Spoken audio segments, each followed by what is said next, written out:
like to welcome everybody to press availability today, the last Friday of the session this year. We're getting close to wrapping it up, and right now everybody is scurrying on both floors, trying to get as much of the work done as we can. It's that time of the year when most of the bills now are through committees and on the boards, and so now all the sponsors are trying to get their bills heard and get them up on the board. One more day of committee meetings after today. That'll be Monday. That'll be a full day of committee meetings, and that'll be the last committee meetings that we have. So the last Friday means we're getting really close to wrapping the session up. All right, let's open it up to questions from the press. Any questions? What's the status on the grand tax plan? Here we are, noon on Friday, and there's nothing concrete out there. I think there are still some folks working on it.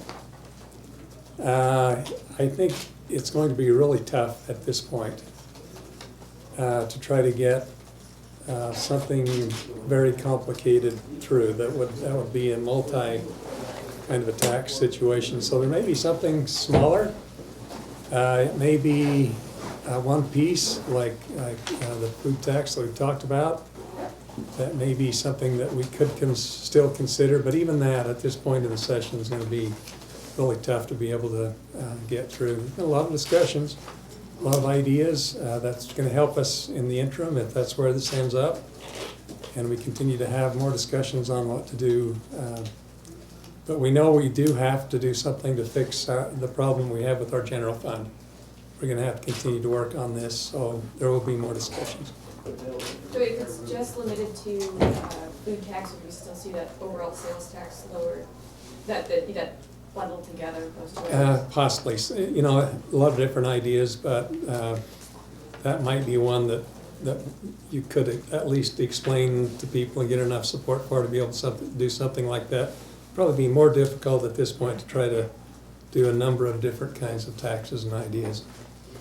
Before we take any other questions, I just want to welcome our visitors from the Congo that are with us today. It's from Angola. Great to have them with us from Angola. Wonderful to have you with us today. It's Angola and São Tomé. São Tomé. Oh, great. Two countries. Good to have you with us. Thank you very much. Okay, other questions? I see, go ahead. You say that the food tax may still, that piece may still be on the table. If it's not bundled with a rate cut, what else might happen? Would there be an earned income credit or Possibly. something like that? That might be part of it. Is that something the Senate would go for? I think we haven't seen, and I can't tell you that they would at this point. I think our caucus, and I'll let the minority leader speak for his caucus, I think our caucus would be supportive of beginning to move forward on a solution to the problem we've got with our general fund. We would have to see the specifics of what we do before I could say that the caucus would be willing to move forward on it. At this point, they're generally in favor of trying to do what we can to help the problem, but I can't definitively tell you that our caucus would support it at this point. I know there's been concern before about affecting the income tax collections, given, you know, that money funds education with an earned income credit. I think the president spoke against that before. Is that basically the issue with the earned income tax credit over here? You don't want to reduce that tax base on the That's correct. side. At this, without having a combination of other tax solutions that may offset. We were looking at something that was revenue neutral, trying to be as revenue neutral as we can, and still trying to fix the base so that we can see the increase in our general fund as we see the increase in our economy. So we're still looking at how we might solve that. I think the closer we get the interim, the more likely it is that we solve it in the interim. I think it's one of those issues that, and we've talked about it before, during the interim to assign the Revenue Tax Committee the challenge of finding those tax exemptions that we need to look at, and probably take a look at taxes overall. And it would be my hope that if, that the committee probably has more on its plate as time goes on, it would be my hope that they look at the income tax as well, to make sure that it's fair. We're, as I understand what's going on from our fiscal analyst, we're growing in the state of Utah with the needs growing every year. And we cannot address what's going on having everything just revenue neutral. We've got to look at some increases, and I don't think the economy alone can address a lot of these issues. Would an earned income credit make the food tax restoration, or at least a partial restoration, more palatable to Democrats, do you think, if folks could get a credit on their taxes? If they were in that area where they have to file a tax, and to get a credit would be great. That would be, back to them, but once again, the problem with doing any kind of situation like that takes out of the education fund, and it could help the general fund. So it really becomes complicated. At what point do you put the stress, more stress on education than we have, and be able to address those issues of growth that we have and everything? I'm in support of an earned income tax credit. I think the devil's in the detail of how much that raises and what that does in looking at that and offsetting the sales tax on food. If I could, Go ahead, Senator. I'm Todd Weiler. We cut, the legislature took this, we cut the sales tax on food over a decade ago to help the poor people. All of the data I've seen, all of it, and I supported that. I was in the legislature, I supported that, I cheered that from the sidelines. All of the data I've reviewed shows that it did the opposite. It's hurt the poor, and it's hurt public education. One think tank has estimated that cutting the sales tax on food has cost public education in Utah $1 billion over the last decade. Also, when our economy goes into a recession, because of the instability without that sales tax on food in the general fund, we have substantially less money to fund the programs that are designed to help the poor. And so we now have 10 years of data having cut that sales tax on food, and I have yet to see any data that shows that it helped the poor. And many of those people are already receiving food stamps, and they're already receiving the federal EITC. And I'm not unsympathetic to that argument that this will tax people that are dependent on food. But a sales tax on food also taxes the rich, and it taxes the middle class, and that's where that lost revenue is actually hurting the poor, especially when we go into recession. But that $1 billion figure you're talking about, that's the income tax cut, not the No. sales tax on Yes, food. that was the, going to the flat tax. Exactly. Is what caused that. It wasn't the general fund. And that was part of the compromise that was cut, but also, we have always supplemented the education fund with sales tax, with general fund revenue. So when we have less sales tax, there's less money in the pot to supplement the education fund. But it's So- not the $1 billion figure that's discussed, that. But it was that. You could have taken the sales tax off food without cutting the income tax. But it was that tax package that has cost $1 billion, so. Even if it's a more narrow, food tax related bill at this point, is the Senate willing to vote on something without committee hearings? I think we're still late in this issue. Go ahead, Senator. I would hope that any tax measure that we do in these final days does have the public input on it and a public hearing. Isn't there a way It's our to do rule. that? There is a way. It's getting very narrow. As I said earlier, we're the last Friday, and we're still having committee meetings all day Monday in both houses. So the potential for being able to do that is still there, but it's getting tighter all the time. So every hour at this point makes a difference.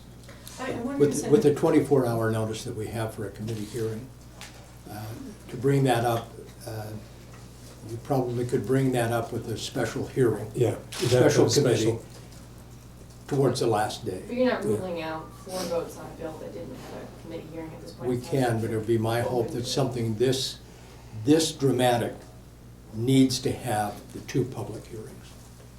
I think we would agree, and we would try to see that happens. And there is a provision in our rules that allows a joint committee hearing, so we could have a Senate and House committee hearing simultaneously, if our leadership decided to do that. Yeah. It's getting tighter. I'm just wondering though, Senator Weiler and then the rest of you, you talked about how much that compromise package back in the day cost public education. Why not talk about raising the income tax then? Well, we are talking about it. We've been talking about it the whole session, and that's been because of the citizen initiative that's getting some. So we have been talking about it, and I think, I don't want to put words in anybody's mouth, but the majority of my colleagues are concerned that raising the income tax will actually do more to hurt public education than help it, because there's a lot of data that shows that it stifles economic growth. And so if we, it's more important that we keep the economy growing, because a rising tide lifts all ships, so. And, President Niederhauser has said many times in this group that the more you tax, the less you get. The less you tax, the more you get. And so the income tax is still in play, but it's just getting really tight to be able to do a combination of things at this point. The one thing we can look at is tax credits and exemptions that would create more funding coming into public ed. And that's one of those things, once again, as tight as we are, that needs some real vetting as well. And I think we're getting to the point that these tax issues really need to be addressed, probably in the interim, where they can have some good public hearings. And we can look at the economics, plus and minus of doing what we're doing. Is either caucus going to discuss whatever came out of the House closed caucus last night, today? I understand there's a new proposal. Our caucus is going to just listen to what happened there. We're going to get a report from what happened over there. I don't anticipate today being a decision-making time for us in our caucus, because we just haven't had a chance to look at anything yet. But and if it starts, the bill would start in the House. So Who would sponsor it over there? I don't know that yet. It was a closed caucus, remember? We don't know what happened. Senator Weiler, do you want to talk about your Yeah. So, pornography bill? thank you. Senate Bill 185, which would create the cause of action for minors harmed by pornography, and also create the safe harbor, so if companies did 2 things, they'd be immune from suit in Utah over harms from pornography to children. Those 2 things are warn their consumers about the potential dangers of pornography for children, and number 2, to take reasonable, good faith efforts to age verify that minors are not accessing adult content. So that bill went to the House committee today. The good news for me is it passed, and it will advance to the House floor. There was, at the end of a long hearing, there was an amendment that stripped out an attorney's fees provision. That was a compromise between myself and a lot of the stakeholders. And so that was that there would be an attorney's fees provision. So if you sued over the harms of pornography to minors and won, you could get attorney's fees. But if you sued and lost, then attorney's fees could be awarded against you. So the House committee stripped that out. I think it will make the bill a lot more controversial. And my phone has been blowing up since the House committee saying, what happened? I thought we had a deal. I opposed that amendment because I keep the promises and the compromises and the commitments that I make. And so I do think it'll make it a much more interesting floor debate in the House. So, and I was asked, some of the reporters asked me to attend today to answer questions about that. Is there a chance to get that back in somehow? Well, one of the things, I asked the committee not to strip out the language because I was afraid that it would kill the bill.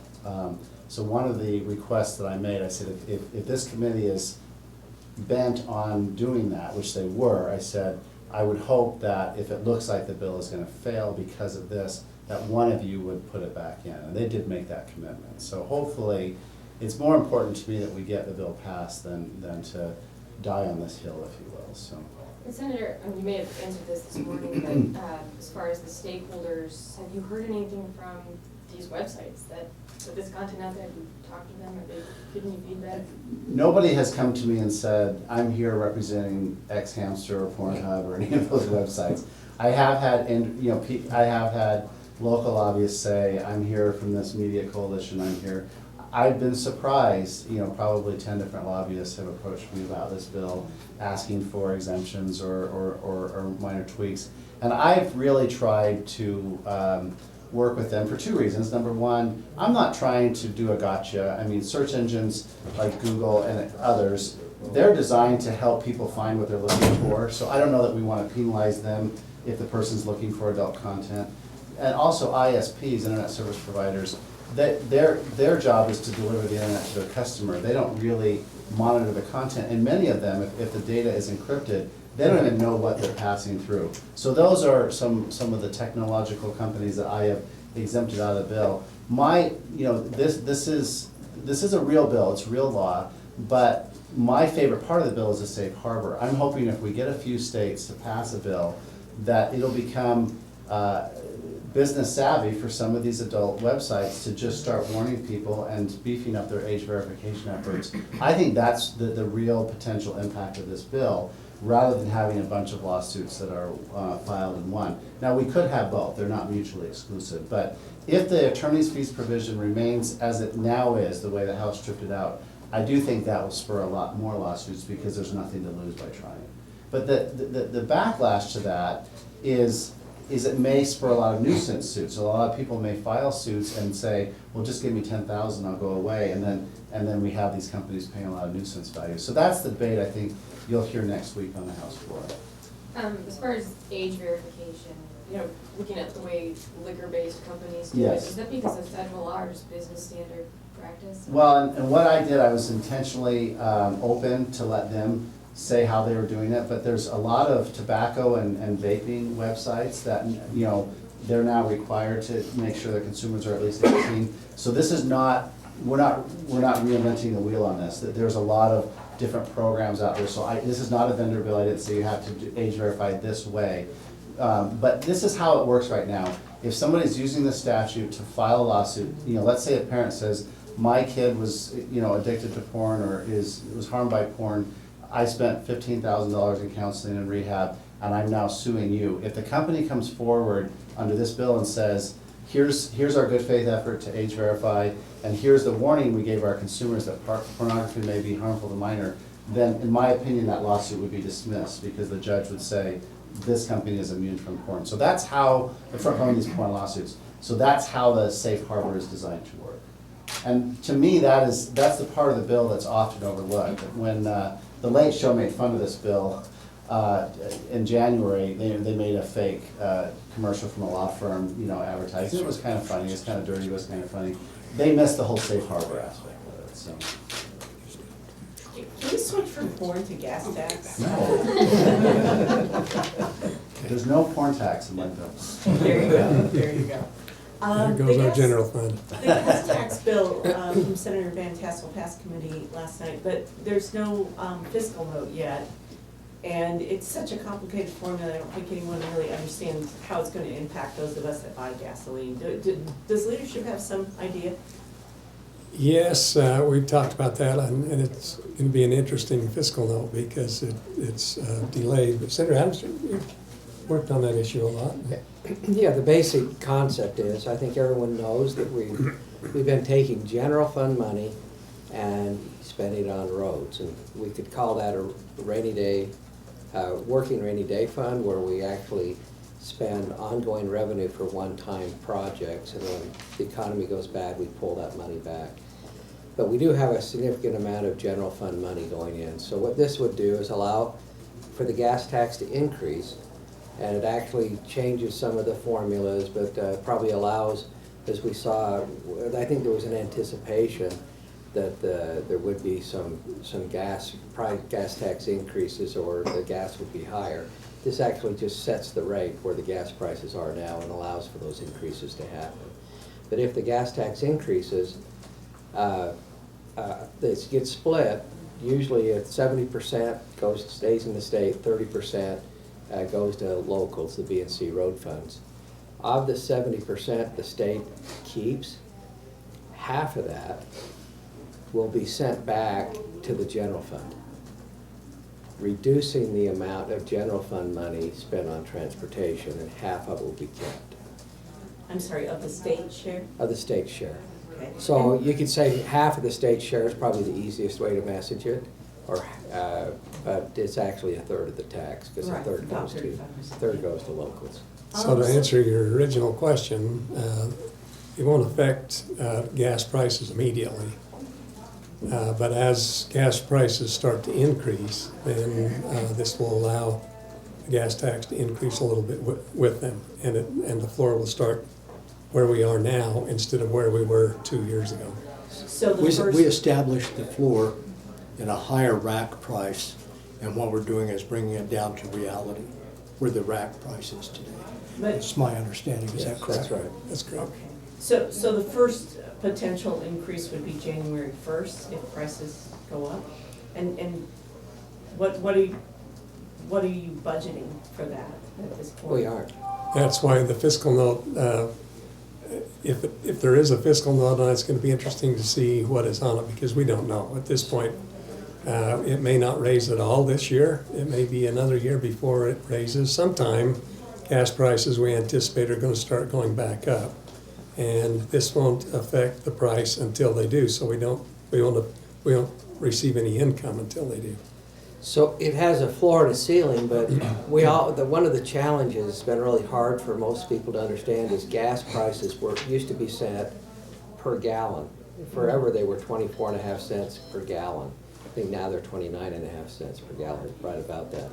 So when gas is at $1 a gallon, it's 24.5 cents or 29.5 cents. Whether it's $10 a gallon, it's still 24 or 29. And so there's no inflationary element to it. Sales tax, income tax, property tax, they all have inflationary elements into them. And because there's no inflationary element in it, we've been losing ground, and we have demand and maintenance and everything else that we have to accommodate for transportation infrastructure. And without an inflationary element, we've been falling behind using general fund money. So this makes sure that inflationary element is there. So if gas prices go down, probably won't be an increase. If they go up, there'll be a small increase, and it'll go incrementally up. Isn't it a little strange though to pass a tax bill with no fiscal note and no real idea of how much it will bring in? I mean, isn't the whole point of adjusting this to bring in more money? I mean, there's talk from lobbyists that this would bring in hundreds of millions of dollars over the next 10 years. Well, it's no different than putting the sales tax back on food and then lowering the rate from 4.7 to 4.3 and making it revenue neutral. There's no fiscal impact.